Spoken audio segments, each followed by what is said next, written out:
قل يا عبادي الذين أسرفوا على أنفسهم لا تقنطوا من رحمة الله إن الله يغفر الذنوب جميعا إنه هو الغفور الرحيم। এটা কার ঘোষণা? আল্লাহ বলেন কুল, আপনি বলুন, ইয়া ইবাদিয়াল্লাযীনা আসরাফু আলা আনফুসিহিম লা তাকনাতু মির রাহমাতিল্লাহ। আমার প্রিয় বান্দা বান্দিরা যারা নিজের নফসের উপরে জুলুম করেছে, গুনাহ করেছে, পাপ করেছে, নাফরমানি করেছে, লা তাকনাতু মির রাহমাতিল্লাহ, তারা যেন আমি আল্লাহর রহমত থেকে নয়রাশ না হয়। কেন না? আল্লাহ এর পরের অংশে বলেন ইন্নাল্লাহ ইয়াগফিরুয যুনুবা জামিআ ইন্নাহু হুয়াল গফুরুর রহিম। নিশ্চয়ই আল্লাহ পাক রব্বুল আলামিন আপনার আমার জিন্দেগীর গুনাহগুলি মাফ করে দিবে। আল্লাহ আপনার আমার জিন্দেগীর গুনাহগুলি মাফ করে দিবে। এই জন্য আমার ভাই আজকের মাহফিল জীবনের শেষ মাহফিল মনে করে আল্লাহর কাছে তওবা করব। রাজি আছি না ইনশাআল্লাহ? কে কে রাজি আছেন? দুইটা হাত তুলে আল্লাহরে দেখান। ও মাওলা কারীম, আপনি কুদরতি নজর দিয়া দেখেন, আপনার রহমতের ফেরেশতারা এই তাফসীরুল কোরআন মাহফিলের চতুর্পাশে বেষ্টন করে আছে। আপনার রহমতের ফেরেশতাদেরকে সাক্ষী রেখে আপনার কুদরতি কদমে হাত দিয়ে আমরা বলি, আল্লাহ জীবনে আর গুনাহ করব না, নাফরমানি করব না, দয়া করে মেহেরবানি করে আমরারে মাফ করে দাও। জীবনে বহু নামাজ ছেড়েছি, আর নামাজ ছাড়ব না গো আল্লাহ। আমাদের সবাইকে 5 ওয়াক্তের নামাজি হিসেবে কবুল করে নাও। আপনারা মহব্বতের সাথে বলুন আমিন। আরো জোরে বলুন আমিন। ও ভাই, মরণের কথা স্মরণ করো, কবরের আযাবের কথা স্মরণ করো। আজকে থেকে নিয়ত করো, আর নামাজ কাজা করব না, আর নামাজ কাজা করব না। নিয়ত আমরা পরিষ্কার করে নিলাম, আর নামাজ ছাড়ব না। রাজি আছি না ইনশাআল্লাহ? বাইরে দুনিয়া চিরদিনের থাকার জায়গা না, থাকতে পারবো না। আজকে কথা বলতেছি, এমনও তো হতে পারে এই মাহফিলে মালাকুল মউত আজরাইলকে আল্লাহ পাঠাইয়া দিতে পারে। আমি যখন মরিয়া যাব আমার অবস্থাটা কি হবে? আমি কবরে কেমনে থাকবো? আল্লাহর রাসূল সাল্লাল্লাহু আলাইহি ওয়াসাল্লাম সাহাবায়ে কেরামের সামনে কবরের আযাবের আলোচনা করতেছেন, কবরের আযাবের ওয়াজ করতেছেন। নবীজি কবরের আযাবের ওয়াজ করে সাহাবায়ে কেরাম হাউমাউ করে কান্না শুরু করে দিছে। নবী আমার ডাক দিয়া কয়, সাহাবীরা এমন ভাবে হাউমাউ করে কেন কান্না শুরু করে দিলা? সাহাবায়ে কেরামের পক্ষ থেকে জবাব, ইয়া রাসূলুল্লাহ, ইয়া হাবিবাল্লাহ, ওগো আল্লাহর পয়গম্বর, আপনি যে কবরের আযাবের বর্ণনা দিলেন, এই কবরে গেলে আমরা কেমনে থাকবো, এই ভয়ে কান্দি। যেহেতু আমার পরে বড় বড় হযরত উলামায়ে কেরামগণ আছেন, ওনারা কথা বলবেন, সেজন্য আমার সময় বেশি লম্বা না, খুবই সংক্ষিপ্ত এবং সংক্ষিপ্ত আকারেই কিছু কথা বলবো। যেহেতু লম্বা ছড়া কথা হবে না, সেজন্য ভূমিকাতে একেবারেই সময় নষ্ট না করে সরাসরি আমার তিলাওয়াতকৃত আয়াতে কারিমার অংশের দিকে চলে যাচ্ছি। আমি আপনাদের খেদমতে মহামানবতার মুক্তির সনদ পবিত্র কোরআনুল কারীমের ভেতর থেকে একখানা আয়াতে কারিমার অংশ তেলাওয়াত করেছি। আল্লাহ পাক রব্বুল আলামিন বলেন, কুল্লু নাফসিন যায়িকাতুল মাউত। সকলের সুপরিচিত আয়াতে কারিমা, ঠিক না বেটি?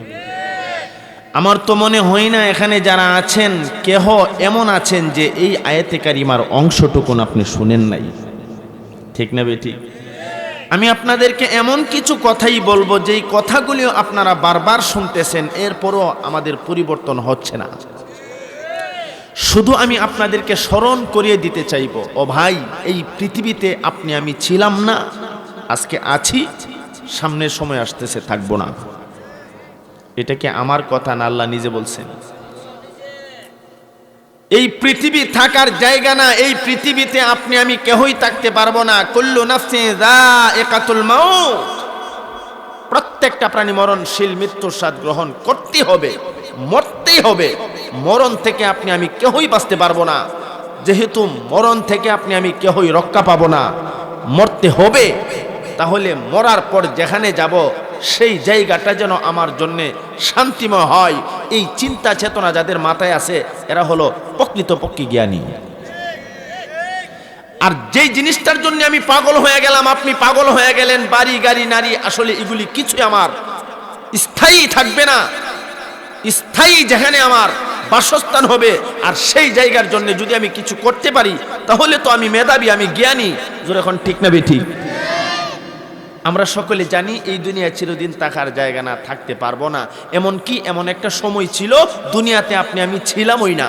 এটা কার কথা? আওয়াজ দিয়া কোন? কাইফা তাকফুরুনা বিল্লাহি ওয়া কুনতুম আমওয়াতা। আল্লাহ পাক রব্বুল আলামিন বলেন, কিভাবে তোমরা আমি আল্লাহর নাফরমানি করো? রে পৃথিবীর মানুষেরা, তোমরা ছিলা মরা, তোমাদের কোনো প্রাণ ছিল না, তোমরা ছিলা মৃত। ফা আহইয়াকুম, অতঃপর আমি আল্লাহ তোমাদেরকে হায়াত দান করেছি। হায়াত দিছেন কে? আওয়াজ দেয়া কোন? হায়াত দেওয়ার মালিক কে? মরণ দেওয়ার মালিক কে? ও ভাই, আমাদেরকে সৃষ্টি করেছেন কে? খালেক মালিক আল্লাহ,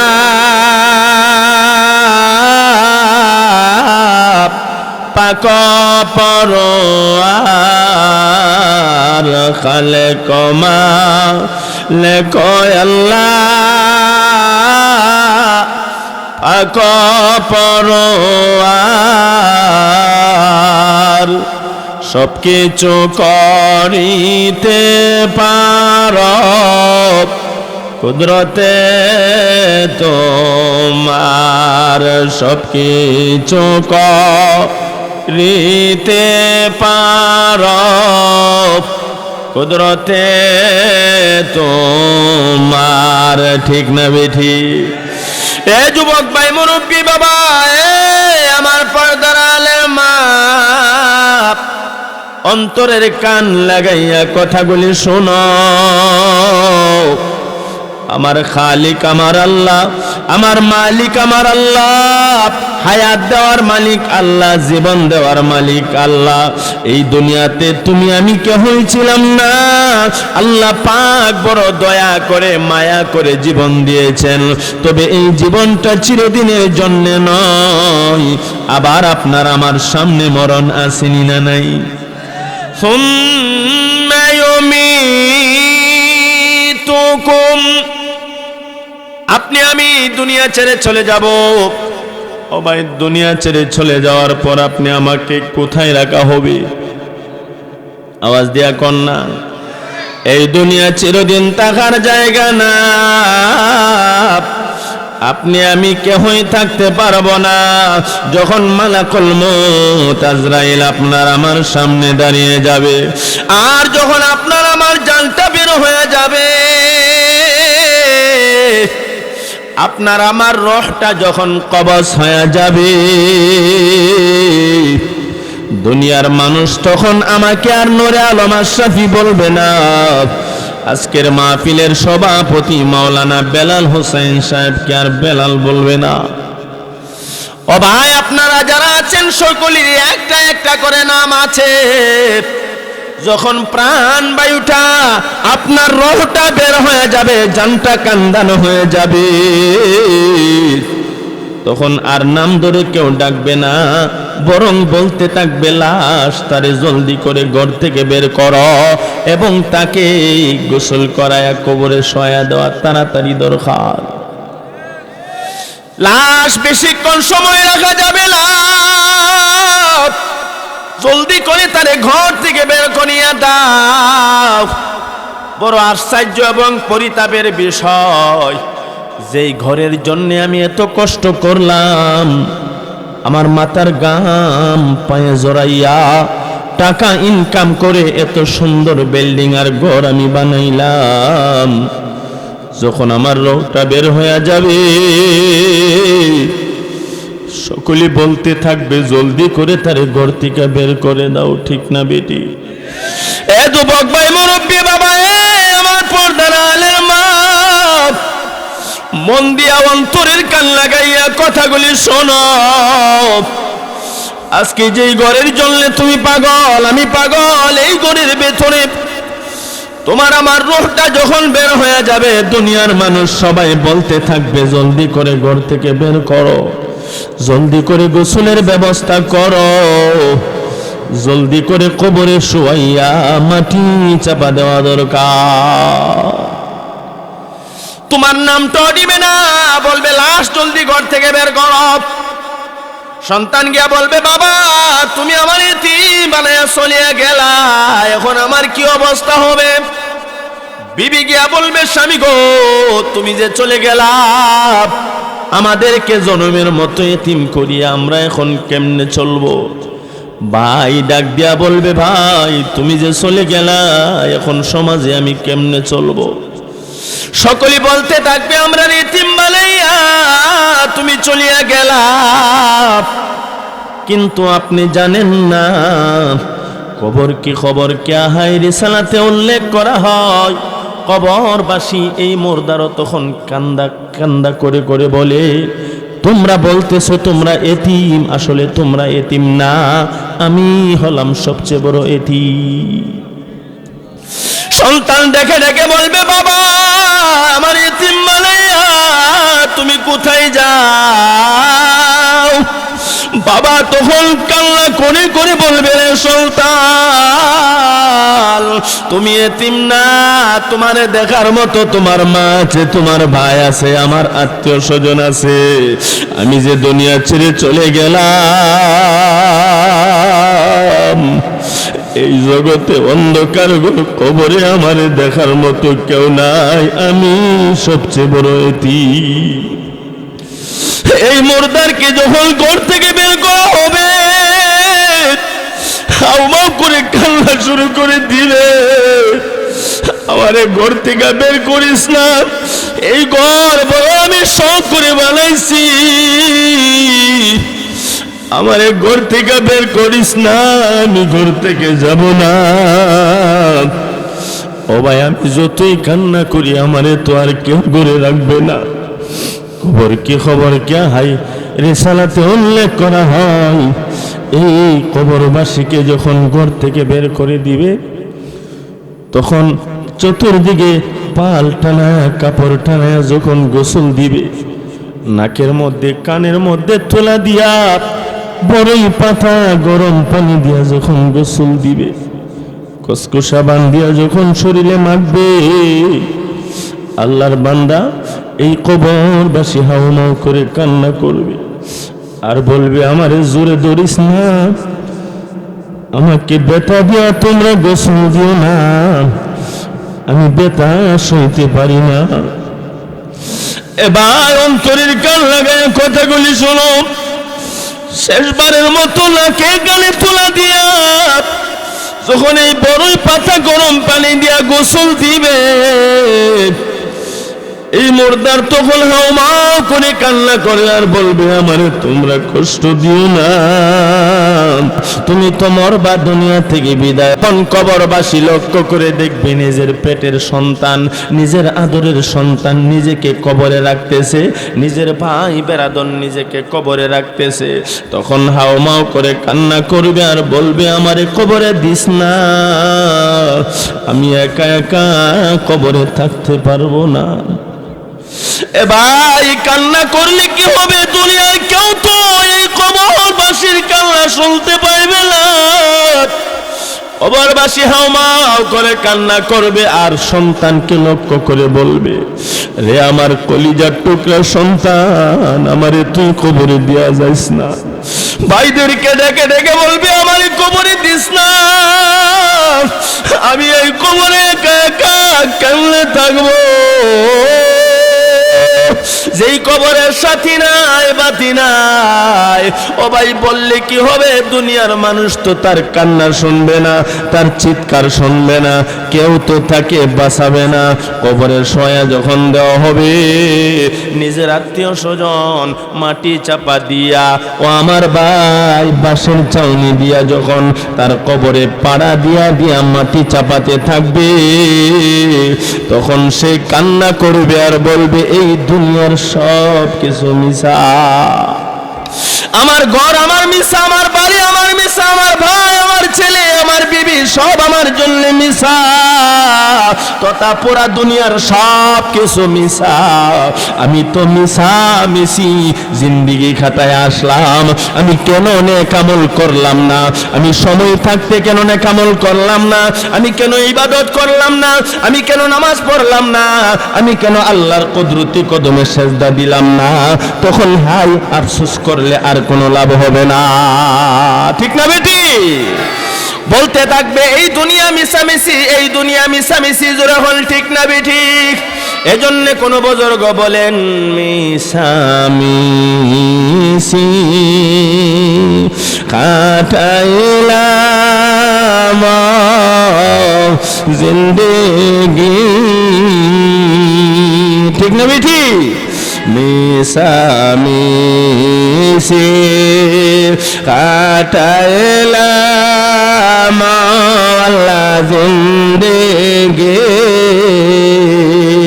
সময় থাকতে না করিলাম বন্দেগি, সময় থাকতে না করিলাম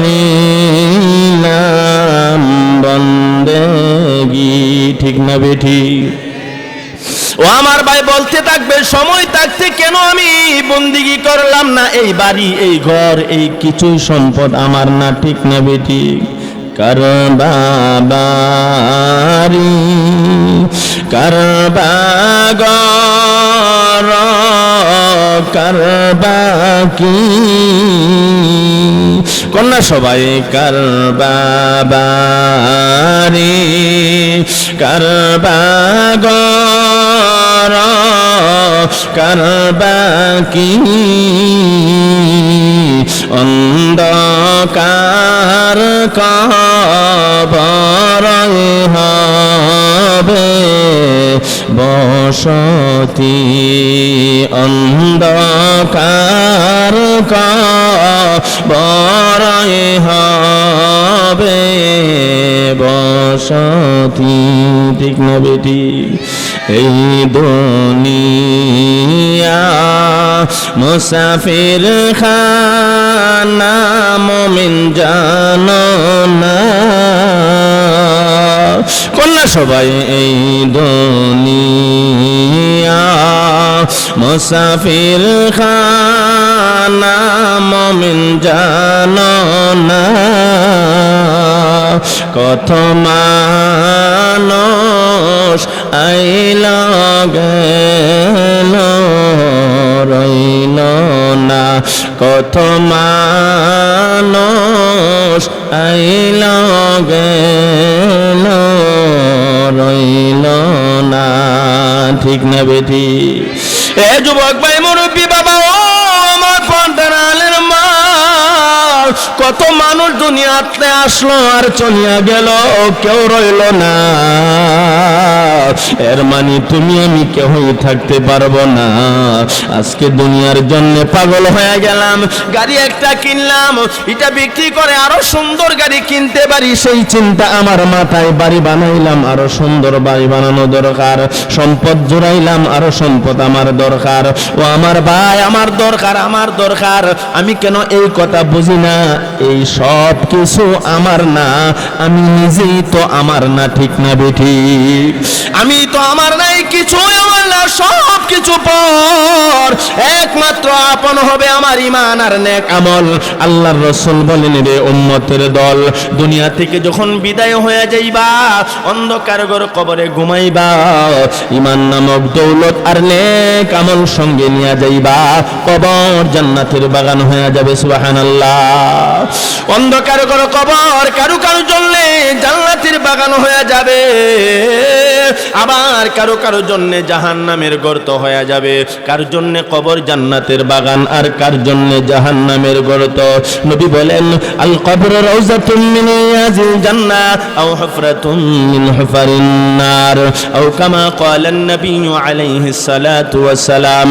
এরে আমার উম্মতের দল, অন্ধকার ঘর কবর কারো কারো জন্য জান্নাতের বাগান হয়ে যাবে, আবার কারো কারো জন্য জাহান্নামের গর্ত হয়ে যাবে।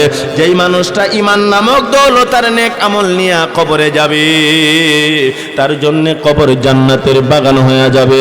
আর যেই মানুষটা গুনাহ করবে, পাপ করবে, নাফরমানি করবে, বেনামাজি পাপিষ্ঠ নাফরমান যখন তাওবা না করিয়া দুনিয়া থেকে বিদায় হয়ে যাবে তার কবর জাহান্নামের গর্ত হয়ে যাবে, ঠিক কি না?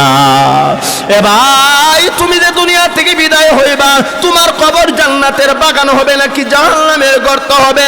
নিজের মনের সাথে পরামর্শ করো, জবাব পাইবা। তোমার মন যদি বলে না আমি কবরে গেলে শান্তি পাবো না, কারণ যেই পাপ করছি না ফরমানি করছি, কবর তো জান্নাতের বাগান হতে পারে না। যদি কবর জান্নাতের বাগান হতে হয় এই মুহূর্তে জিন্দেগীর গুনাহ লইয়া আল্লাহর কাছে তাওবা করো, মাফ চাও, আল্লাহ পিছনের সব গুনাহগুলি মাফ করে দিবে। এটা আল্লাহর ওয়াদা, মানুষের জিন্দেগীর গুনাহ মাফ করে দিবেন। ওয়াদা করছেন কে? আওয়াজ দিয়া কোন না। আমাদের নবীজিকে আল্লাহ বলে দিয়েছেন, বন্ধু তোমার উম্মত আমার প্রিয় বান্দা বান্দিরা শয়তানের ধোঁকায় পড়ে, ওয়াসওয়াসায় পড়ে গুনাহ করবে, নাফরমানি করবে, তারা যদি তাওবা করে মাফ চায় আমি আল্লাহর রহমত থেকে নয়রাশ না হইয়া আমি আল্লাহর কাছে তাওবা করে সব গুনাহ আমি আল্লাহ মাফ করে দেব। এটা কার ওয়াদা?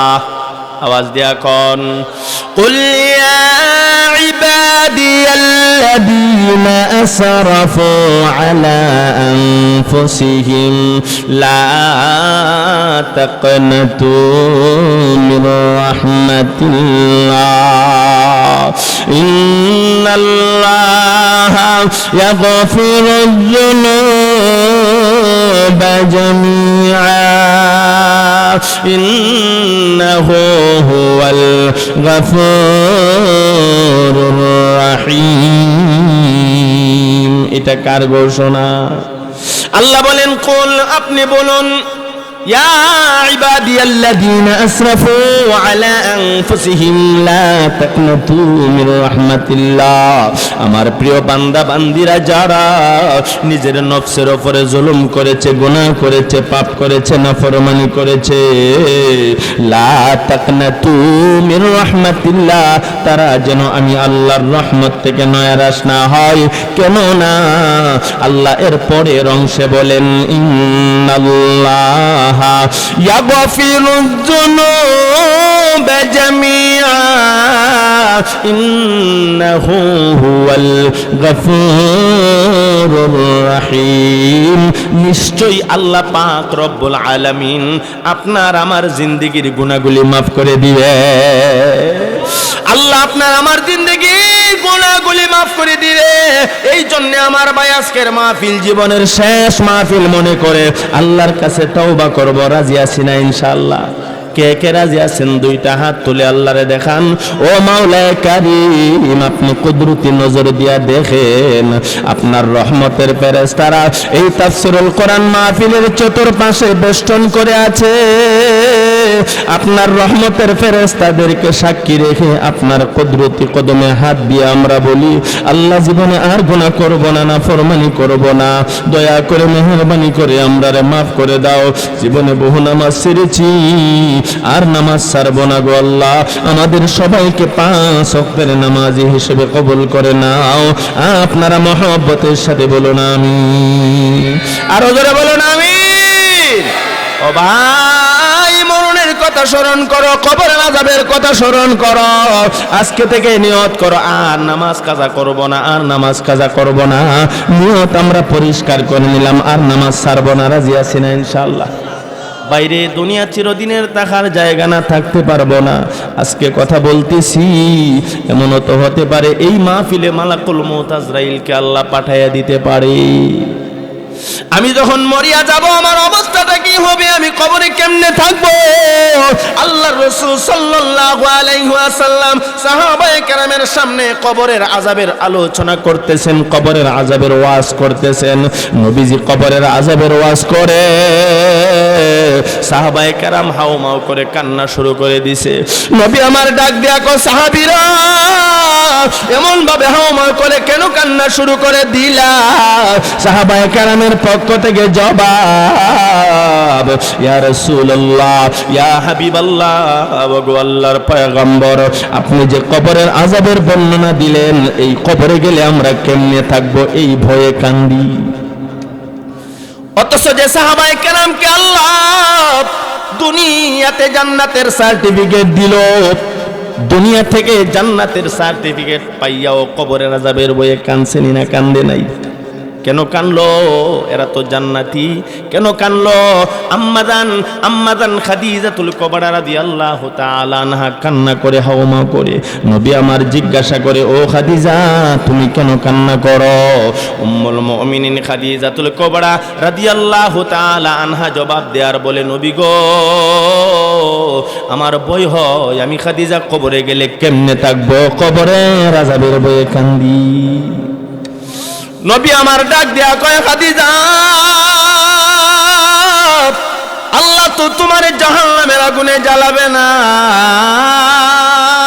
দুনিয়াতে আল্লাহ তোমাকে জান্নাতের ঘোষণা দিয়েছে, তুমি জান্নাতি মহিলা, তুমি জান্নাতি, তোমাকে আল্লাহ দুনিয়াতেই তো জান্নাতের সার্টিফিকেট দিল। শুধু তাই না, নবী বলেন আল্লাহ পাক রব্বুল আলামিন জিবরাইলের মাধ্যমে আমি নবীর কাছে একটা সালাম পাঠাইছে আলাদা স্পেশাল ভাবে। এই সালাম একমাত্র আল্লাহ খাদিজাতুল কুবরা রাদিয়াল্লাহু তাআলা আনহাকে উপহার দিছে। আম্মাদান খাদিজাতুল কুবরা রাদিয়াল্লাহু তাআলা আনহা এমন এক মহিলা ছিল গো মা, যেই মহিলাকে স্বয়ং আল্লাহ সালাম হাদিয়া পাঠায়, যেই মহিলার জন্য আল্লাহ দুনিয়াতে জান্নাতের ঘোষণা করে, এই মহিলা কবরের আযাবের ভয়ে কান্না করছেন না করে নাই? নবীজি বাড়িতে গেছে, খাদিজা তুমি কেন কান্দো? কবরের আযাবের ভয়ে কান্দি। ও নবী, আমার যখন কবরের কথা স্মরণ হয় তখন চোখ দিয়া ঝরঝর করে পানি চলে আসে। সুবহানাল্লাহ কন্যা। নবী আমার ডাক দিয়া বলে, খাদিজা তোমার কান্না আমি নবী সইতে পারি না, কান্না থামাও।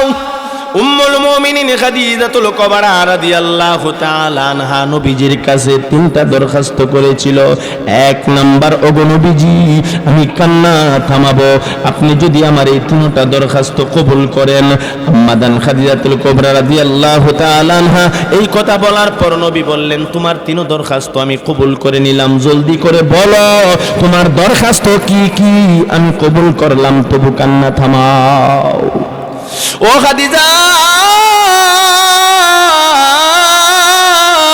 তোমার কান্না আমি নবী সহ্য করতে পারি না, তুমি কান্না থামাও। আম্মাদান খাদিজাতুল কুবরা রাদিয়াল্লাহু তাআলা আনহা তিনটা দরখাস্ত করলেন। কি কি আমি কি বলবো? সবাই কি রাজি আছেন?